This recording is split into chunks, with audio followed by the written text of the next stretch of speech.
אז שלום לכולן, שלום לכולם.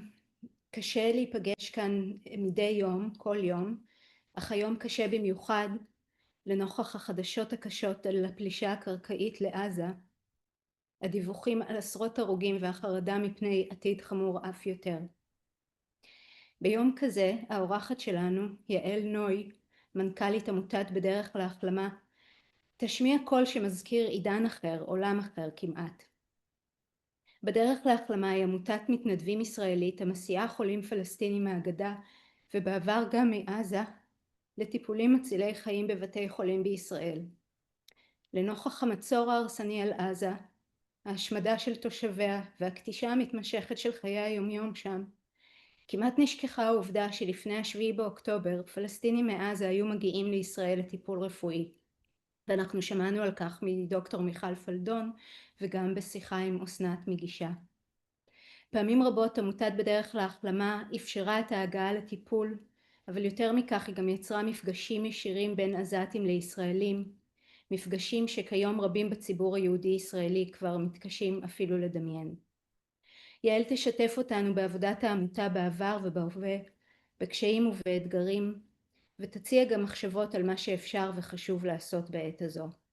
תודה רבה יעל שאת איתנו היום. תודה רבה לכן, אני נורא מתרגשת ואני גם זיהיתי פה בין המשתתפות מתנדבות שלנו, אז וראיתי גם רוב ברור של נשים, אז מאוד נעים לי לדבר לנשים ויסלחו לי הגברים שבקהל שאני מדברת בלשון אישה. אז כמו שהצגת אותי ליאור, אני יעל, אני מתנדבת בעמותת בדרך להחלמה כבר משנת 2016. מהר מאוד אחרי שהתחלתי, אני גרה בצפון בגליל המערבי, ומהר מאוד אחרי שהתחלתי את ההתנדבות פנה אליי יובל המייסד וביקש ממני להיות המתאמת של מעבר ארז, בעצם של כל החולים שיוצאים מעזה. וככה מצאתי את עצמי בעצם ב3.5 שנים, גרה בגליל אבל נמצאת כל היום בעזה. הייתי בקשר עם עמותה שנקראת בסמת אל עמל, זה חיוך של תקווה, שמטפלת בחולי סרטן בעזה, ועבדתי מול מוחמד ג'וז'ו, שהוא בחור צעיר בשנות ה-20 לחייו, שהוא היה הבן של מייסד העמותה, ומולו עבדתי, היינו כל היום בטלפון, דיברנו באנגלית שבורה, שזו הייתה שפה של שנינו, והוצאנו עשרות חולים ביום. הוא היה שולח לי, היינו עוברים כל ערב על כל רשימת החולים של מחר, וכל יום היינו מוציאים את החולים, לוקחים אותם בבוקר. עשרות מתנדבים מכל ישיבי הנגב המערבי היו מחכים בבוקר במעבר ארז, היינו אוספים את החולים. אני ראיתי פה את יעל שנקר שהייתה יושבת שם שעות ומחכה לחולים, ולוקחים אותם לבתי החולים בארץ, לשיבא, להדסה, לאוגוסטה ויקטוריה וגם לרמב"ם. וזהו, וככה, זה היה החיים שלי בעצם 3.5 שנים, וככה הכרתי עשרות משפחות בעזה שהן חברות שלי עד היום. ואז הגיע 7 לאוקטובר, וב7 לאוקטובר מעבר ארז הושמד. יישובי העוטף נכבשו, 7 מתנדבים שלנו נרצחו ביום הזה, ואני חייבת להגיד יומיים הראשונים לא העזתי להתקשר לעזה, למרות שכבר ביום עצמו משפחות של חולים התקשרו לשאול מה שלומנו ואם אנחנו בסדר. משפחות מעזה באותו היום התקשרו בזמן הטבח. לקח לי 2-3 להתעשת עד שבכלל יכולתי להרים טלפון ולראות מה העניינים. אבל בעצם בטלפון שלי שמורות מאותו יום מאות הודעות, שבעצם מתעדות את כל מה שקורה מה7 לאוקטובר. אני כל יום, כל היום, מקבלת הודעות אימה, שאתמול למשל כשנסעתי על כביש 22 בקריות, פתאום קיבלתי הודעה ממוחמד, עם סרטון של הבית וכל המבנה של העמותה פשוט קורס. וזהו, ומוחמד הוא כל הזמן מתחילת המלחמה אמר שהוא בכלל לא בעניין של לעזוב, הוא נשאר בעזה כי הוא צריך לעזור ויש לו משימה, וגם אם הוא ימות הוא יעשה את זה בזמן שהוא עושה את מה שהוא צריך לעשות. ובימים האחרונים זה כבר לא נשמע ככה, הוא אומר אני חייב, אם אני אוכל אני רוצה לצאת עכשיו מעזה. עכשיו אחת המשפחות שממש קרובות לליבי, זה משפחה של נור, ילדה היום היא כבר בת 14, אבל היא הייתה ברמב"ם שנים, היא עברה פה השתלת כליה וכבד מאימא שלה, ואפילו עשו עליה סרט באיזשהו שלב, והילדה הזאת, היקרה והמתוקה, נכנסה ללב של אבא שלי. אני באה ממשפחה דתית, מהציונות הדתית. אבא שלי היה קבוע לוקח אותה ממעבר ארז כל פעם שהיא הייתה יוצאת. גם המשפחה הזאת התקשרה לאבא שלי ב7 לאוקטובר, ומאז נור ואימא שלה הצליחו לצאת למצרים בחודשים הראשונים של המלחמה. אצלי בבית עוד יש תרופות שהבאתי משניידר כדי להעביר לה, שבסוף לא הצלחנו להעביר לה, אבל כל הזמן אני בקשר עם אברהים, אבא שלה, והוא כל הזמן אמר לי, יעל, אנחנו בסדר, יש לנו באר, הם גרים בנוסרת, יש לנו באר, יש לנו עצים, יש לנו אוכל, אנחנו אלחמדולillah בסדר.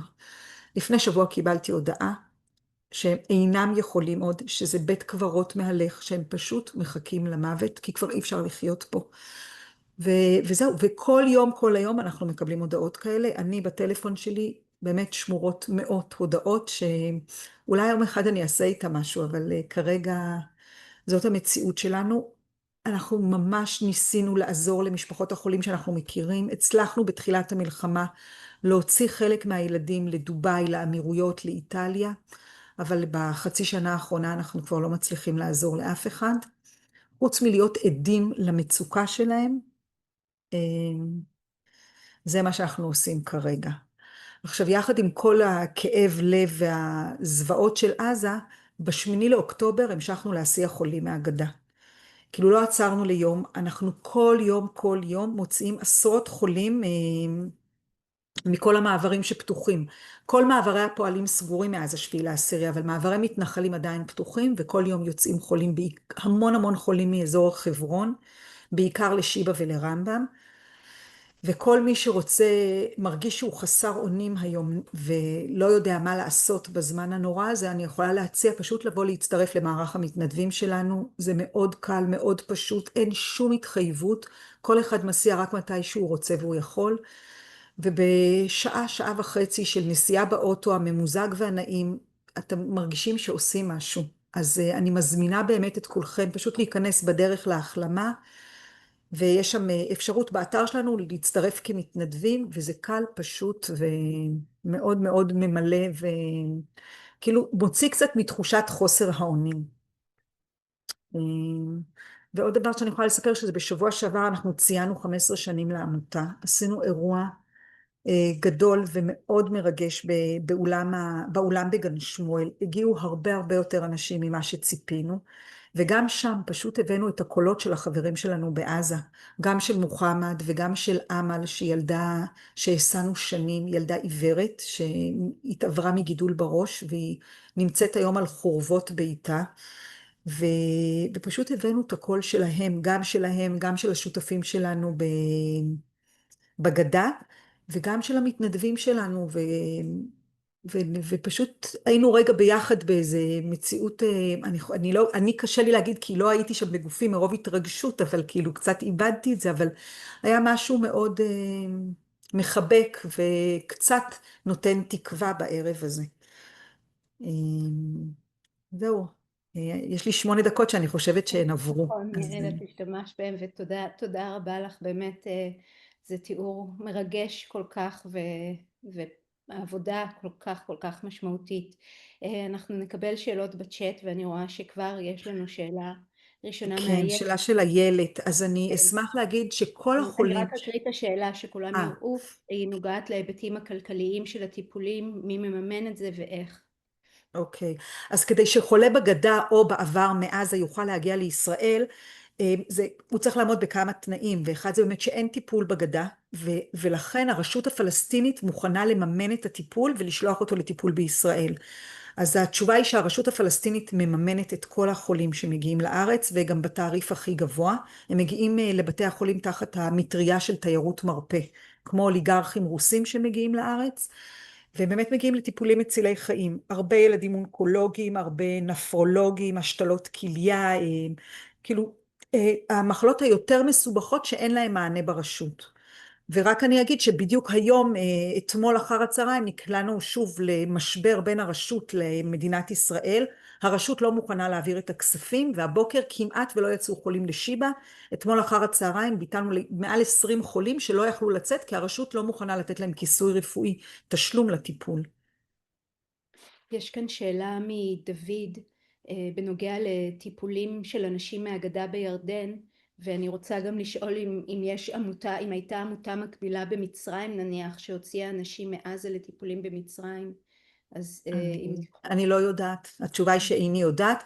אני מכירה את כל החולים שאמורים לצאת לארץ. מי שיוצא לירדן ולמצרים, אין לי מושג לגבי זה. את יכולה לספר לנו קצת על הצוותים הרפואיים שטיפלו בחולים מעזה, ואם יש לכם קשר איתם, ואיך אפשר להבין את השתיקה שלהם, או אם יש איזה דרך אני לא להגיד? חושבת שיש שתיקה ממי שאני מכירה בבתי החולים. אין שתיקה. זה אנשים שעומדים ומתייצבים, מה הם יכולים לעשות כרגע? זאת אומרת, אני רק רוצה להגיד שבשיבא, באותה שבת, נתקעו עשרות משפחות שהיו בארץ. ובית החולים הגן עליהם ושמר עליהם וטיפל בהם, הם נשארו שם מעל שנה בבית החולים, ממש כאילו הביאו צוותי הבטחה כדי לשמור עליהם מההמון שרצה לבצע בהם לינץ'. ואני מרגישה שבתי החולים זה מקום שאין לי מילה אחת רעה להגיד על הצוות, לא באיך שטיפלו בהם ולא באיך שמתייחסים אליהם עכשיו, ואני לא חושבת אני לא מצפה לשום דבר אחר מצוותים רפואיים בארץ. זה מעודד לשמוע. קיבלנו גם תמונה אחרת, עוד פעם, אבל... השאלה היא מה מצפים, אני מרגישה שאני לא יודעת אם כולם פה ישראלים בקהל, אבל אני מרגישה אשמה, ואני מממנת את מה שקורה בדקה הזאת בעזה, כמו כל אזרחי מדינת ישראל. כל פעם שאני ממלאה דלק באוטו שלי, המיסים מממנות את מה שקורה עכשיו בעזה, המיסים מממנים, סליחה.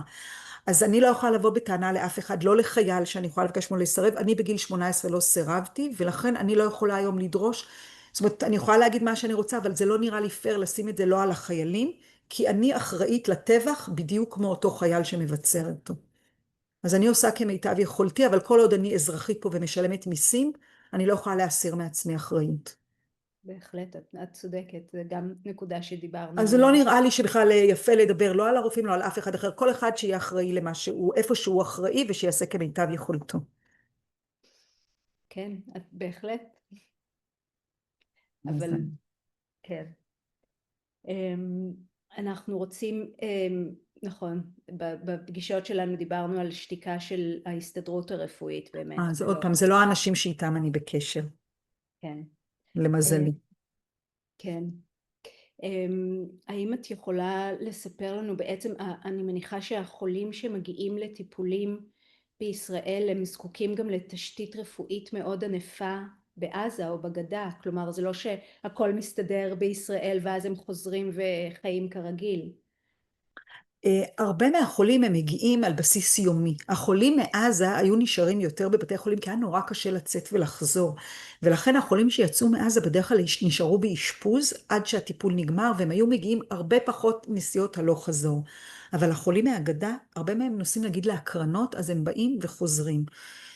ואין ספק שזה בעייתי, כי הנסיעות הן נורא קשות, הם יוצאים נורא נורא מוקדם מהבית כדי להגיע בזמן לבית החולים, אז, או כשפתאום ילד אונקולוגי פתאום מעלה חום וצריך להגיע דחוף לבית חולים, והוא גר בחברון והטיפול שלו ברמב"ם, אני לא יכולה להגיד שזה טיפול מיטבי, אבל מבחינת מה שהבתי חולים מספקים, הם שווים לכל אזרח ישראלי שמגיע לבית חולים, והטיפול בבית חולים והמסירות של הצוותים היא מעל ומעבר. אני מרגישה שדווקא בתי חולים זה איזה מיקרו-קוסמוס כזה, שזה מדהים מה שקורה שם מבחינת בני אדם, הם שווים לגמרי ומקבלים את היחס הכי טוב, הכי הוגן, בדיוק כמו כל אזרח אחר שמגיע לבית החולים. ואני חייבת להגיד שגם בערב שעשינו לפני שבוע, אז היו יותר מ5 אנשי צוות משיבא שהגיעו, והייתה שם רופאה צעירה שלא הכרת אותה, אבל היא עובדת במחלקה האונקולוגית עם כל הילדים שאנחנו מסיעים. והיא הייתה, וזה היה מדהים ומרגש שהיא הגיעה לערב. את יכולה לספר לנו קצת על העבודה, המאמצים להוציא ילדים ומשפחות מעזה? אמרת שהייתה לכם הצלחה. לא, הייתה לנו הצלחה, אני לא יכולה לקרוא לזה הצלחה. יצאו בהתחלה, הצליחו לצאת חולים, וזה היה עבודה סיזיפית קשה, וכמובן שהם לא יצאו לארץ, הם יצאו חלקם למצרים ולא קיבלו שם טיפול, ונשארו זרוקים שם בצפון סיני, שזה אזור מלחמה, וגם שרצינו לשלוח להם תרופות, אף חברת שליחויות לא הסכימה לקחת לשם, כי זה אזור שמוגדר כל צפון סיני. קיצור, הצלחה, יצאו חולים בודדים בתחילת המלחמה. לקרוא לזה הצלחה אני לא יכולה. ממש מקרים זה היה בודדים. ממש, כן, ממש מקרים בודדים. קובי שואל כאן אם ידוע לך על לחצים על מערכת הביטחון בתמורה לאישורי כניסה? לא בא לי לענות על זה, זה היה כשיצאו חולים מעזה, אז בהחלט כולם ניצלו אותם. הם עברו 4 מחסומים כדי לצאת לארץ, גם של החמאס, גם של הפתח, אחרי זה הם הגיעו בישראל, וגם של השב"כ שלנו. והם היו מנוצלים לדעתי מכל הכיוונים, גם מהחמאס וגם מישראל, בעזה בעיקר. מהגדה אני פחות מכירה את זה, אני גם מאוד משתדלת לא להיכנס לזה. מהגדה זה כרגע, בינתיים זה עוד לא עובד כמו עם עזה. בעזה זה בהחלט כולם ניצלו את החולים. גם בהלוך, גם בחזור, לכל הכיוונים. נורא. דוד בלנק שואל פה על ההסעות בתוך הגדה, שהמחסומים הפנימיים סגורים למשך שעות וימים הרבה פעמים. איך ההסעות בתוך הגדה מתבצעות? אז עוד באמבולנסים? פעם, האחריות שלנו, אנחנו פוגשים את החולים בעצם בצד הישראלי של המעבר אחרי שהם הגיעו לישראל. היה תקופות ועדיין שבאמת יש המון מחסומים בגדה, אז או שהם יוצאים יותר מוקדם, או שהם עושים כל מיני דרכים עוקפות. לפעמים הם גם מתקשרים בבוקר ואומרים, הכפר סגור, אנחנו לא יכולים לצאת, ואז אנחנו לא יכולים לקחת אותם. אבל עוד פעם, אנחנו פחות מתעסקים מזה, העמותה שלנו, אנחנו אוספים אותם בצד הישראלי. אז אנחנו ערים לקשיים שלהם, אבל אין לנו דרך לטפל בזה, גם אין לנו דרך, נגיד, כשיש מחסום להתקשר לצבא, אנחנו יכולים לשחרר לפעמים במעבר. יש לנו קשרים נהדרים עם מנהלי המעברים, אבל אם יש מחסומים של הצבא בתוך הגדה, אז אין לנו מה לעשות עם זה. האם, האם יש איזה שינוי במספר המתנדבות שמגיעות אליכם, בדמוגרפיה? את מרגישה שמשהו משתנה מתוך הפניות של אנשים אליכם? אז קודם, אני מרגישה שמאז 7 לאוקטובר הצטרפו המון מתנדבים חדשים, כי המון אנשים כל כך חסרי אונים, ופתאום הם אמרו, שמענו עליכם, עכשיו אנחנו חייבים עכשיו לעשות משהו. ובחודש וחצי האחרון, לקראת האירוע, היה לנו יחסי ציבור, והעלינו מודעות, והייתה כתבה בהארץ, וקצת שמעו עלינו, ומ-1 לאוגוסט הצטרפו 149 מתנדבים חדשים, שבדרך כלל המתנדבים שלנו זה אנשים מאוד מבוגרים, זה פנסיונרים, קיבוצניקים, שמאלנים. אני חושבת שבגל הזה של ההצטרפות עכשיו, הצטרפו הרבה יותר מתנדבות צעירות, אפילו אימהות לילדים צעירים שאמרו, אנחנו לא יכולות להיות בחוסר אונים הזה, ובאמת הגיעו מתנדבות ומתנדבים יותר צעירים, שזה לא החתך האופייני של המתנדבים שלנו. ויש יש קשרים שנוצרים בין מתנדבים למשפחות? זה משהו שאת מרגישה שיש לו איזה הדהוד עמוק אני מרגישה שכל הסיפור שלנו, הרי הרבה פעמים אומרים לנו, אז למה לא עושים את זה עם מוניות? כל הסיפור שלנו, הרבה יותר מהסעת חולים, זה המפגש שקורה בתוך הרכב. בגלל זה אנחנו מתעקשים לעשות את זה בעזרת מתנדבים ומתנדבות. העניין שלנו זה שבאמת גם הישראלים וגם הפלסטינים ייפגשו, ויש לנו פה הזדמנות של מפגש כזה, מפגש אינטימי של שעה בתוך הרכב. עכשיו, הרבה פעמים לא קורה שם כלום, אבל יש שם את הפוטנציאל שמשהו יקרה. לפעמים הם מגיעים והם פשוט הולכים לישון, הם קמים נורא מוקדם בבוקר, הם נרדמים ונוסעים, ומתנדבות מתקשרות אליי אחרי נסיעה ואומרות, רצינו לדבר והם ישנו. ואז אני שואלת אותם, אם את היית לוקחת את הילד שלך עכשיו לבית חולים בחברון, היית נרדמת באוטו? ופתאום אומרת, הם הרגישו מספיק בטוח לישון, הצלחת. אז רק עצם העניין הזה של המסת הפחד, אני חושבת ויש עשרות נסיעות ביום, כל יום עשרות של מתנדבים שעושים את זה עוד ועוד ועוד, אז הרבה פעמים לא קורה כלום. ויש מתנדבים שהם כבר נהיו משפחה, הם חתומים על חולה, הם תמיד יגיעו לקחת את אותו חולה, הם כבר אימצו אותו, הם כבר הזמינו אותו אליו הביתה, הם כבר לוקחים אותו לקיבוץ לבריכה, הם כבר לקחו אותם לים, כאילו, וממש, יש מתנדבים שזה כבר ממש סיפור אהבה של שנים, מהרגע שהם קטנים עד בגרות, וממש ממש משפחה, ויש עשרות סיפורים כאלה. גם אחרי ההחלמה, גם בדרך אחרי להחלמה ההחלמה, ואחריה. בדרך, נכון?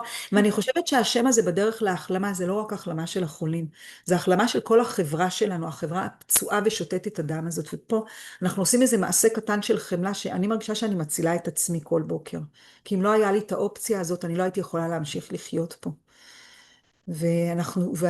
ההורים שלי בעוטף עזה, ההורים שלי מקיבוץ אלומים, שזה קיבוץ שעבר זוועות, המון חברים שלי נהרגו, ובאמת ההמשך של העשייה הזאת זה ממש מטעמים אגואיסטיים, והחלמה ממש ממש שלי, פרטית לגמרי. אז יעל, תודה רבה לך ולכם באמת על עבודה ברוכה וכל כך נחוצה, על המאמצים להחלמה באמת של מה שפצוע ושבור כל כך אצלנו. מישהו ששם פה בצ'אט את הלינק לאתר שלכם, אז כולם מוזמנים להיכנס לאתר ולהתנדב.